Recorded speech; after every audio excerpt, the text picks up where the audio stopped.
দুই শ্রেণীর মানুষ যারা জাহান্নামের মধ্যে নিক্ষিপ্ত হবে। আল্লাহ বলছেন ওয়াইলুন লিকুল্লি হুমাজাতিল লুমাজা। দুটো শ্রেণী, এদেরকে আল্লাহ জাহান্নামে নিক্ষেপ করবেন, যারা হুমাজা এবং যারা লুমাজা। আমি বলেছিলাম এক সময় জাহান্নামের বর্ণনার ক্ষেত্রে ওয়াইল নামক এটাও একটা জাহান্নামের একটা স্তর। সেখানে কোন কোন মানুষগুলি আল্লাহ নিক্ষেপ করবেন, সেখানকার শাস্তিগুলি কেমন, সেখানকার ভয়াবহ দৃশ্যগুলি কেমন, এগুলি আমরা দেখি নেই, তবে নবীজি স্বচক্ষে দেখেছেন এবং আমাদের কাছে বর্ণনা করেছেন। সুবহানাল্লাহ। তাহলে যেই নবীকে না দেখে, যেই নবীর কথা শুনে আমরা ঈমান এনেছি, আমরা না দেখলেও সেই নবী দেখেছেন আর নবী দেখে দেখে বর্ণনা করেছেন। আল্লাহর কোরআন সেটার সার্টিফাই করছেন, নবী গো আপনি যেটা দেখেছেন এই ওয়াইল নামক জাহান্নামটা ওয়াইলুল লিকুল্লি, প্রত্যেকজন হুমাজাতিল লুমাজা, যারা হুমাজা এবং লুমাজা এই সকল কর্মকাণ্ড করবে তাদের জন্য ওই নির্ধারিত স্থান জাহান্নামটা আল্লাহ নির্বাচন করে রেখেছেন। নাউজুবিল্লাহ। এখন দেখেন হুমাজা কাকে বলে। হুমাজা এবং লুমাজা এটা হচ্ছে দুটো মানুষের খারাপ দুটি স্বভাব, যেই স্বভাবগুলি বেশারকম আমাদের সবার মধ্যে আছে, যে অভ্যাসগুলিতে দৈনন্দিন আমরা লিপ্ত হচ্ছি, আমাদের অজান্তে আমরা নিজেরাও জানছি না আমাদের আখের পরিণতি কি হবে। সেই কারণে আমরা এগুলা থেকে অমুখাপেক্ষী রয়েছি, আমরা এগুলাকে সাধারণ কোনো গুনাহ মনে করছি। হুমাজা বলা হয় আপনি সামনাসামনি মন্দ বলা, কাউকে মন্দ কথা বলা। কয়েকজন দাঁড়ালো, সেখানে আমি একজনকে তুচ্ছ তাচ্ছিল্য করলাম, একজনকে অপমান করলাম সবার সামনে, অথবা তাকে সামনাসামনি মন্দ বললাম, এমন কটু কথা বললাম, এমন কঠোর ভাষায় তার সাথে গালিগালাজ করলাম, কথাবার্তা বললাম, তার এমন এমন কতগুলি দুর্বল পয়েন্ট, উইক পয়েন্টগুলি আমি দেখে দেখে তাকে আঘাত করছি। এটার নাম হচ্ছে হুমাজা। নাউজুবিল্লাহ বলে। আরেকটা হচ্ছে লুমাজা, যেটা হচ্ছে পিছনে মন্দ বলা হয়, সামনাসামনি নেই তবে পিছনে, তাকে সামনে দেখলে সম্মান করি, পিছনে দেখলে তার মন্দ বলি। এই স্বভাবগুলি আজকে কম বেশি আমাদের সবার মধ্যে আছে। সংশোধন হয়ে যাওয়ার জন্য, আমাদের ভেতরে সেই ভয়টা জাগ্রত করার জন্য আল্লাহর এই 30 পারা কোরআনের একটা সূরা আমি আপনাদের সামনে পেশ করছি, যাতে আমরা সংশোধন হয়ে যেতে পারি। আল্লাহ আমিন, আমাদেরকে কবুল করুন। এই হুমাজা হচ্ছে সামনাসামনি মন্দ বলা। কোনো একজন মানুষকে দেখলেন যে তোমার মতো এরকম নিকৃষ্ট মানুষ আর কখনো আমি দেখি নাই। আপনার আমার আত্মীয়ের সামনে কোনো একজন মানুষ আমাকে আপনাকে দোষারোপ করলো, এমন কোনো মন্দ কথা বলল, এটা হচ্ছে হুমাজা। আর লুমাজা হচ্ছে, হুমাজা হচ্ছে ইশারা ইঙ্গিতে। আমরা অনেক মানুষ চলে যাই, হঠাৎ করে একজন মানুষের সাথে আরেকজন মানুষের শত্রুতা থাকতে পারে, এই শত্রুতার জের ধরে তাকে মৌখিকভাবে ইশারা ইঙ্গিতে তাকে দেখে মুখ বাঁকা করা, তার স্বভাব চরিত্রগুলিকে হেয় প্রতিপন্ন করা, তাকে দেখলে চোখে ইশারা, আপাদমস্তকের অঙ্গভঙ্গির মাধ্যমে তাকে কষ্ট দেওয়া, এটার নাম হুমাজা। আল্লাহর নবী বলছেন, যারা আল্লাহ বলছেন এই ধরনের হুমাজা যারা লিপ্ত হবে তাদের জন্য আমি আল্লাহ ওই জাহান্নামের মধ্যে নিক্ষেপ করব। নাউজুবিল্লাহ বলেন, মারহাবা। দ্বিতীয় নাম্বার হচ্ছে লুমাজা, যারা সরাসরি মানুষকে গীবত করবে। ভাইজান এদিকে চলে আসেন, মারহাবা। আমার শ্রদ্ধেয় বড় ভাই, যিনি আরব আমিরাত থেকে শেখ রসুল দীর্ঘদিন ইমামে আজম আবু হানিফা রহমতুল্লাহ আলাইহি সহ অসংখ্য আউলিয়া ইকরামের মাজার জিয়ারত করে এসেছেন। আল্লাহ ওনার আগমনকে কবুল করুক, বলি মারহাবা। বলতে চেয়েছিলাম, আল্লাহ বলেন এই হুমাজা এবং লুমাজা কতগুলি মন্দ কাজ আছে মানুষকে সরাসরি ভাবে কষ্ট দেয়, কতগুলি কথা আছে, কতগুলি বাক্য আছে যেগুলি মানুষকে সরাসরি কষ্ট দেয়, আবার কতগুলি কাজ আছে যেগুলির মাধ্যমে ইশারা ইঙ্গিতে মানুষকে কষ্ট দেয়। উভয় প্রকার জাহান্নামী। নাউজুবিল্লাহ বলেন। আল্লাহর নবী বলছেন, ইবনে আব্বাস এটা বর্ণনা করছেন, আপনি কাউকে কারো উপকার করলেন, এই উপকার করার পর আপনি আবার খোঁটা দিচ্ছেন যে তোমার ওই কঠিন সময়ে আমি তোমাকে এইভাবে সহযোগিতা করেছিলাম। এই কথা যখন বললেন তখন এটা একটা খোঁটা হয়ে গেল।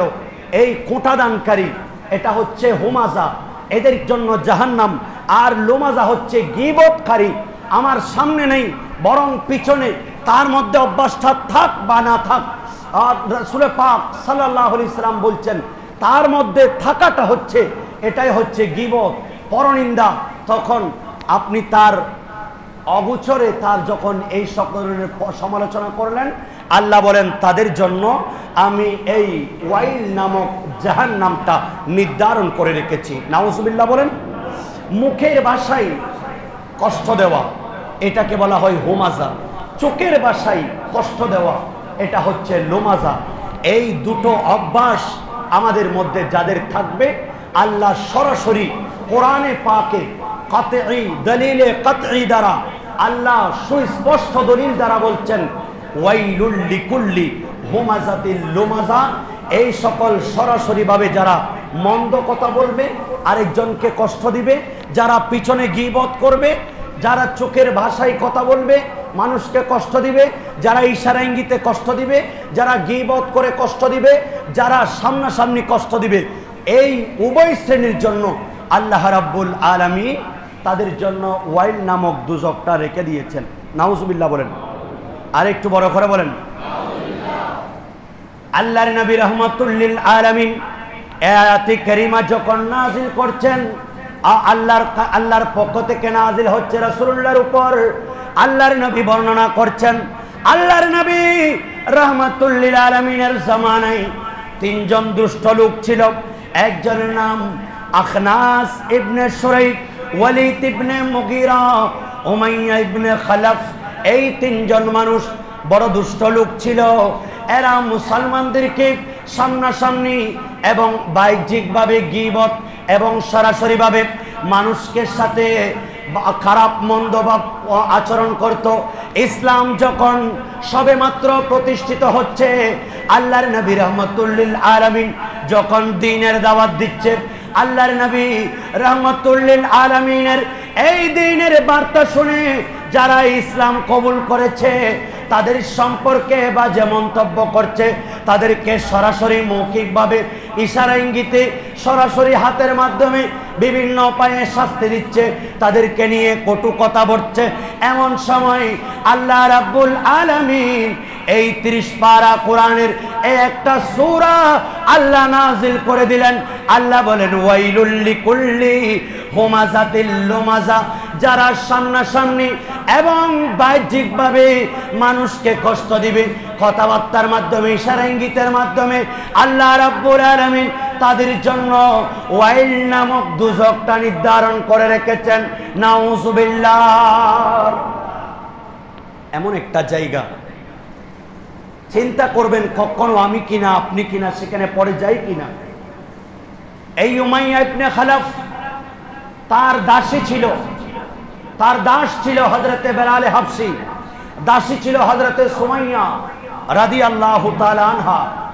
এই দুজন ইসলাম কবুল করার কারণে ইসলাম আমরা বড় সহজভাবে পেয়েছি। ইসলামের ইতিহাস বড় করুণ। যখন সর্বপ্রথম এই সুমাইয়া রাদিয়াল্লাহু তাআলা আনহা একজন মহিলা আল্লাহর নবীর দ্বীনকে কবুল করেছিল, এই উমাইয়া ইবনে খালাফ এত বেশি অত্যাচার করেছে। সর্বপ্রথম মহিলাদের মধ্যে শহীদ হযরতে সুমাইয়া, ওনাকে এত বেশি বিক্ষত করেছেন, এত বেশি বেইজ্জত করেছেন। ইসলাম কবুল করার কারণে বেলালে হাবশীর শরীরগুলি ছিঁড়ে ছিঁড়ে পড়েছিল, এত বেশি আঘাত করেছে একজন গোলাম ইসলাম কবুল করার কারণে। কিন্তু বেলালে হাবশী এই মরুভূমির সেই পাথরটা বুকে রেখে এরপরেও এক আল্লাহর সাক্ষী দিয়েছেন। ইসলামের ইতিহাসটা বড় করুণ। বদরের যুদ্ধের মধ্যে মাত্র 313 জন 1000 বাহিনী, তাদের সাথে নিজের জান মাল উৎসর্গ করে যুদ্ধ করে ইসলামকে ওরা প্রতিষ্ঠা করেছেন। সেই জন্য ইসলামের বিধিবিধানগুলি ওনারা এত বেশি পালন করেছেন, একটু কিঞ্চিত মাত্র ভুল যাতে যাদের জীবনে সংগঠিত না হয় এইভাবে তাদের জীবন পরিচালনা করেছেন। সেই জন্য আজকে ওনারা সাহাবী হয়েছেন। কিন্তু আমরা মায়ের কোলে বসে ইসলাম পেয়েছি। এই ইসলামের জন্য আমাদের কোনো কষ্টই করতে হয় নাই। আপন জানমাল সবকিছু ইসলামের জন্য কোরবান করে দিয়েছেন সাহাবায়ে কেরাম। কিন্তু আমরা আমাদের সম্পদ নিয়ে ব্যাংক রিজার্ভ করছি, আমাদের পরিবার পরিজনের জন্য রিজার্ভ করে রাখছি। এখান থেকে আল্লাহর হক, বান্দার হক, প্রতিবেশীর হক, মসজিদের হক আমরা পালন করছি না। আমি মনে করছি, আপনি মনে করছি, আমার পূর্বপুরুষ, আমার দাদা, আপনার দাদা, আমার বাবা, আপনার বাবা মসজিদ নির্মাণ করে গেছেন, মসজিদের অসম্পূর্ণ কিছুই রেখে যান নাই, আমাকে মসজিদের কাজ করতে হচ্ছে না, আমি বেঁচে গেলাম, এটা মনে করবেন না। বরং আমার আপনার টাকা মসজিদের মধ্যে ব্যয় হচ্ছে না, এই জন্য আমাদের বড় কষ্ট। ঠিক কিনা বলেন? আফসোস সেটাই, আমাদের ইনকাম থেকে মসজিদ ব্যয়ের মধ্যে টাকা খরচ হচ্ছে না। আফসোস ওঠাই, আল্লাহর দ্বীনের মধ্যে আমার টাকা ব্যয় হচ্ছে না, তার মানে আমার টাকা আল্লাহর দরবারে কবুল হয়নি। এটাকে দুঃখজনক একটা বিষয়। যদিও বা মসজিদ নির্মাণ সম্পন্ন, কিন্তু মসজিদের অনেক কাজ যারা পরিচালনা পর্ষদ করেন এরা জানেন। সেই জন্য মসজিদ দেখছেন বাহ্যিকভাবে সুন্দর, ভেতরে সুন্দর, সবকিছু সুন্দরভাবে চলছে। আভ্যন্তরীণ অনেক কাজ রয়েছে যেগুলির মধ্যে যদি আমি আপনি সহযোগিতা করি তাহলে ওই মসজিদ নির্মাণের সওয়াবের মধ্যে আমরা পড়ে যাব। সুবহানাল্লাহ বলে।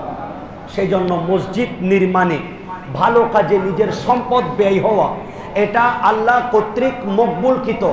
আল্লাহ রাব্বুল আলামিন বলেন, ওয়াইলুল লিকুল্লি হুমাযাতিল লুমাযা, ওই সকল মানুষ যারা সামনাসামনি মানুষের গীবত করে, সামনাসামনি একজন আরেকজনকে মন্দ বলে, আর যারা পিছনে গীবত করে, ওই সকল মানুষের জন্য এই ওয়াইল নামক জাহান্নামটা নির্ধারিত।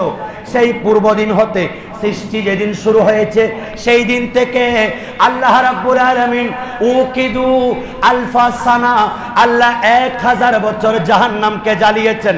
এখনো দুনিয়া সৃষ্টি করেন নাই, এখনো আসমান জমিন লৌহ কলম কিছুই সৃষ্টি করেন নাই।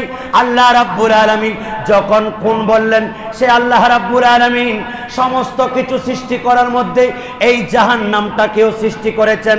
এটা নির্ধারিত কোনো, এটা আজকে নতুন সৃষ্টি করবেন এমন নয়। আল্লাহ রাব্বুল আলামিন এই জাহান্নামের আগুনকে জ্বালাতে জ্বালাতে 1000 বছর জ্বালিয়েছেন। এই আগুনগুলি একেবারে জ্বলতে জ্বলতে জ্বলতে জ্বলতে একেবারে লাল বর্ণ হয়ে গেছে। উসমা উকিদু আলফা সানা, এরপরে আবারও 1000 বছর জ্বালিয়েছেন, এগুলা জ্বলতে জ্বলতে কালো বর্ণ হয়ে গেছে।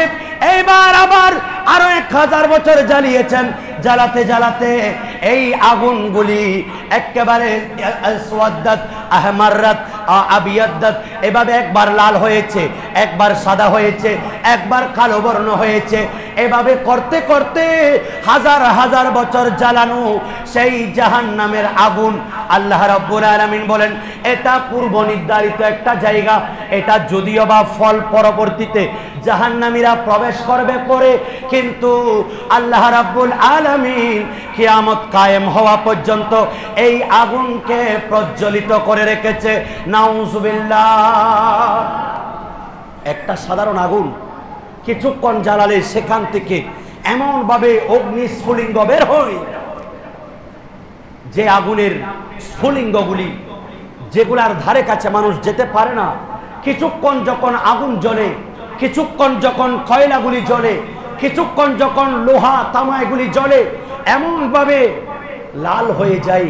তাহলে আজকে 1000 বছর, লক্ষ লক্ষ বছর এই জাহান্নামের আগুন জ্বলছে, যেখানে আমাকে আপনাকে, আমার আমল, আপনার আমল, আমার কর্মকাণ্ড, আপনার কর্মকাণ্ডের কারণে আমাকে আপনাকে জ্বলতে হবে। তার বর্ণনা আল্লাহ দিচ্ছেন কেমন? আল্লাহ বলেন আল্লাযী জামাআ মালান ওয়া আদ্দাদা, ওই সকল মানুষ যারা সম্পদ জমা করবে, টাকা ইনকাম করবে, টাকা একত্রিত করবে, ওয়া আদ্দাদা, এবং বারবার এগুলাকে গণনা করবে কোনো কমে যাচ্ছে কিনা। নাউজুবিল্লাহ। স্বভাবগুলি আমাদের কাছে আপনাদের কাছে আছে কিনা দেখেন না। আই বানি আদম, গত সপ্তাহে বলেছি যে বানি আদমের কাছে যদি আল্লাহর নবী বলছেন লাউ ইবনে আদমা, আল্লাহ যদি বানি আদমকে যদি দুটো ওয়াদিআন মিনাজ যাহাব, স্বর্ণের দুটি তাকে উপত্যকা দেয়, সে আরেকটা কামনা করবে, একটা পেলে আরেকটা কামনা করবে, একটা পেলে আরেকটা কামনা করবে, এমন ভাবে আস্তে আস্তে তার এই চাহিদাটা পরিপূর্ণ হবে কবরের মাটি। আল্লাহ বলেন ওই সকল মানুষগুলি যারা টাকা পয়সা ইনকামের পিছনে নিজের সময় ব্যয় করবে, নিজের হায়াত ব্যয় করবে, নিজের পরিবার পরিজনকে নিয়ে ব্যস্ত থাকবে শুধু টাকা ইনকামের মধ্যে, আর ওই ইনকাম বারবার গণনা করবে কোনো কমে যাচ্ছে কিনা, তার সেই সমস্ত সঞ্চিত সম্পদ নিচ থেকে কোনো কমে যাচ্ছে কিনা, এগুলি বারবার হিসাব করবে। আল্লাহ বলেন সেই সমস্ত ব্যক্তি যারা সম্পদ সঞ্চয় করছে এবং গুনে গুনে সেগুলাকে রেখেছে, ইয়াহসাবু আন্না মালাহু আখলাদা, এবং সেই এমনকি সেই কথা মনে করে যে তার সম্পদ তাকে চিরস্থায়ী করবে। নাউজুবিল্লাহ বলেন। এই পর্যন্ত আপনারা তো পৃথিবীতে অনেক রাজা বাদশার কথা শুনেছেন, অনেক ক্ষমতাধর অনেক শাসকদের কথা শুনেছেন, অনেক সম্পদশালী ব্যক্তিদের কথা শুনেছেন, কিন্তু কোন সম্পদশালী আজ পর্যন্ত তার সম্পদ তাদেরকে স্থায়ী করে রাখতে পারে এমন কোন মানুষ নেই।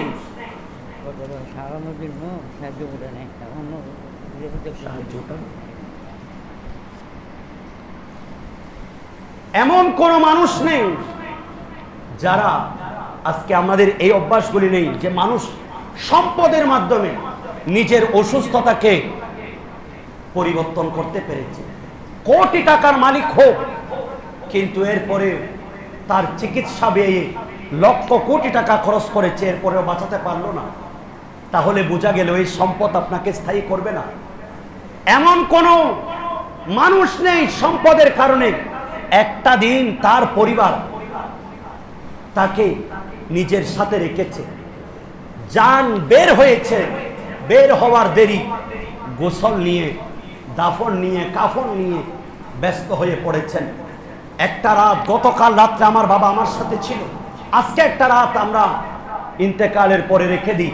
এই ধরনের দৃষ্টান্ত কোথাও পান নাই, পাবেন না, কারণ এই সম্পদ আপনাকে স্থায়ী করবে না, এই সন্তান সন্ততি আপনাকে স্থায়ী করবে না, পরিবার পরিজন আপনজন বন্ধু বান্ধব কেউ আপনাকে আমাকে স্থায়ী করবে না। আপনাকে আমাকে স্থায়ী করবে একমাত্র আমাদের ভালো আমলের মাধ্যমে। সুবহানাল্লাহ। একজন মানুষ অসুস্থতার জন্য সাহায্যের আবেদন করেছেন, শাহ আলম মসজিদ কমিটির সদস্য, ওনার অসুস্থতা জটিল কঠিন রোগে আক্রান্ত। আপনারা যদি পারেন ওনাকে একটু সহযোগিতা করবেন।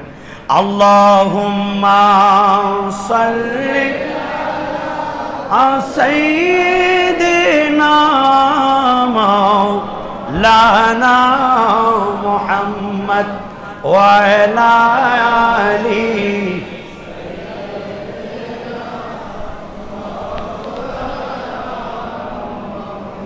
বলতে চেয়েছিলাম, আল্লাহ বলেন ইয়াহসাবু আন্না মালাহু আখলাদা, এমন কোন মানুষ সেই নিজেই মনে করছে এই সম্পদ তাকে চিরস্থায়ী করবে।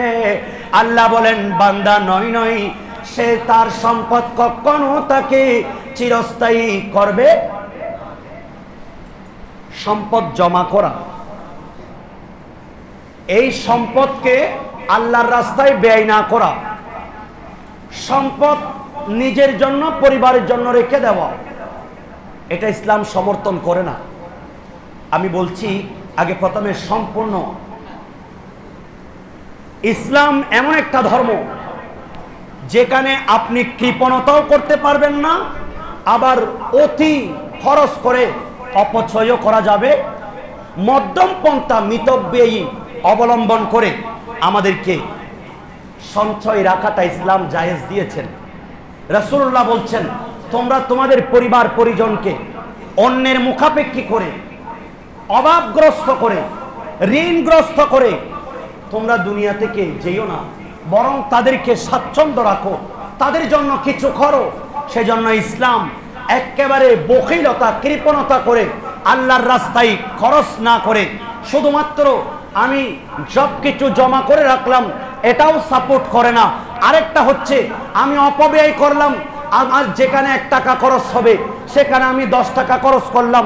যেখানে আমি অন্যায় কাজে আমার বিবাহকে কেন্দ্র করে, আমার পরিবার পরিজনের বিবাহকে কেন্দ্র করে আমি লক্ষ টাকা এমনি ফেলে দিলাম, এই ধরনের অপব্যয় এটাকে পছন্দ করে না।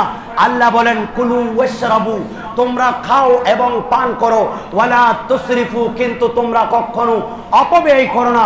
কারণ ইন্নাল মুবাদ্দিরিনা কানু ইখওয়ানাল শায়াতিন, কারণ এই শয়তান যারা অপব্যয় করবে, যারা ব্যয়ের মধ্যে সংকোচন করবে না, অপব্যবহার করবে, তারা শয়তানের ভাই।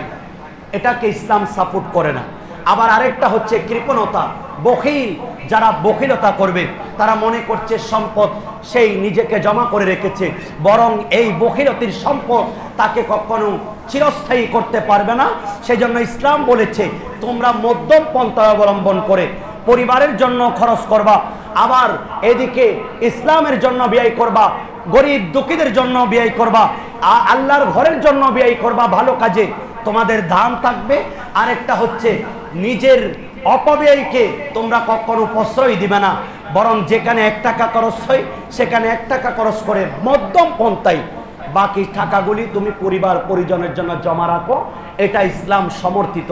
সেজন্য এখানে ওই সকল সম্পদ ইয়াহসাবু আন্না মালাহু আখলাদা, এখানে কাফেরদের সম্পদ, যারা অন্যায় পথে মদ বিক্রয় করে যারা টাকা ইনকাম করে, যারা কুকুর বিক্রয় করে টাকা ইনকাম করে, সুদ ঘুষের টাকা যারা ইনকাম করে জমা রাখে, যারা এইভাবে চুরি ডাকাতি টেন্ডারবাজি চাঁদাবাজি, যারা সন্ত্রাসী কর্মকাণ্ড করে, যারা জোর জবরদস্তি করে মানুষের কাছ থেকে অন্যের হক গজব করে নিজের সম্পদকে জমা রাখে, আল্লাহ বলেন এরা মনে করছে এই সম্পদগুলি তাকে চিরস্থায়ী করবে, বরং নয় কাল্লা লায়ুমবাদান্না ফিল হুতামা, বরং আমি আল্লাহর বাণী সেই অনতিবিলম্বে হুতামার মধ্যে নিক্ষিপ্ত হবে। নাউজুবিল্লাহ বলেন।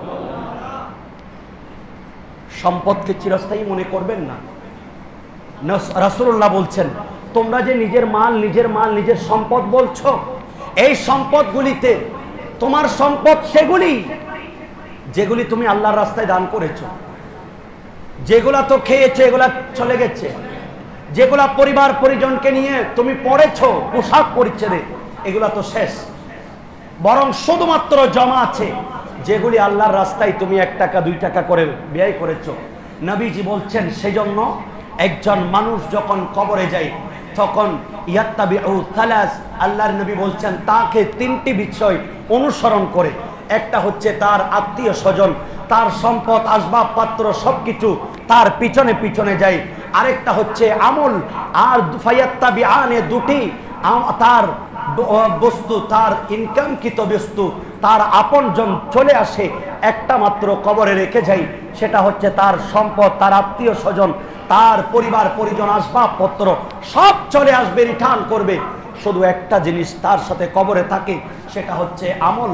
আমল যদি ভালো হয় আপনার পক্ষে সঙ্গী, আর যদি আমল যদি বিপক্ষে হয়, আপনার যদি খারাপ হয় আপনার বিপক্ষে শাস্তি। নাউজুবিল্লাহ বলেন।